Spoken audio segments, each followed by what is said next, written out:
Lucinta Luna akhirnya berani tampil dengan gaya macho.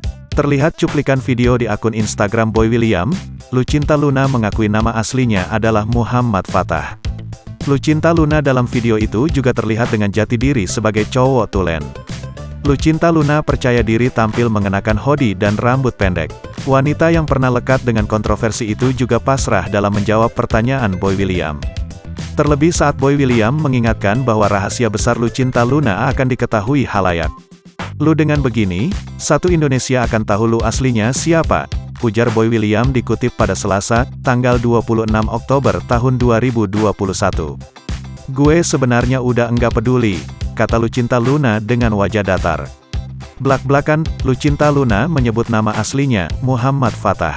Kepada Boy William, Muhammad Fattah berujar bahwa sosok Lucinta Luna sebenarnya tidak ada. "Sebenarnya Lucinta Luna tuh enggak ada," kata Lucinta Luna. Lebih lanjut, Lucinta Luna mengaku lelah berpura-pura. Mendengar pengakuan Lucinta Luna, Boy William hanya bisa terperangah seraya tak bisa berkata apa-apa.